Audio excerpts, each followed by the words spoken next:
बंधुओं, बांग्लादेश और पाकिस्तान में हिंदू मुसलमानों से डरा हुआ रहता है, लेकिन भारत में हम बहुसंख्यक होते हुए भी और ये हमको डराने का प्रयास कर रहे हैं। हमारे जुलूसों पर पत्थर फेंकते हैं, आगजनी करते हैं। हम डीजे बजाएं, शंख बजाएं, घड़ी घंटा बजाएं, वहाँ पर भी इनको आपत्ति है। हम भारत माता की जय बोलें, ये भी इनको आपत्तिजनक है। हम तुम्हारी मस्जिदें रोड पर हैं, तो क्या हम अपना जुलूस न निकालें उस गली से? संपूर्ण जमीन तो भारत की है और भारत में रहने वाले हिंदू हम भी हैं। उसी के संबंध में मैंने कुछ लिखा है, देखिएगा। हम शांतिपूर्वक त्योहारी जुलूस निकाल रहे, शंख डीजे घंटा सभी बजाते निकलेंगे, भजन गाते, भारत माता का जयकार के अलावा कुछ नहीं करते। रोड पर ही जुलूस निकलेगा, चाहे मस्जिद हो या चर्च। तुमको बुरा लग रहा है तो अपने घर के भीतर हो जाओ। हमारे जुलूस पर पत्थर मारना, आगजनी करना कहाँ तक उचित है? देश में अब तुम्हारी बादशाहत नहीं, प्रजातंत्र का शासन है। तुम हमारे मंदिरों पर बलात् कब्जा कर हमें धमका रहे। हम बहुसंख्यक होकर भी तुम्हारी प्रताड़ना सहते रहे।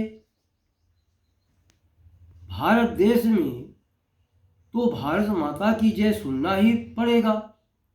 तुम वंदे मातरम, भारत माता की जय भले ही ना बोलो, हम बोल रहे हैं तो क्यों भड़क कर अशांति फैला रहे? शरीयत कानून का हवाला देकर आबादी बढ़ा रहे, बहु पत्नी शादी कर बेतहाशा बच्चे पैदा कर रहे, सरकार द्वारा घोषित सभी योजनाओं का लाभ ले रहे, लेकिन देश का जयकारा सुनने से परहेज कर रहे।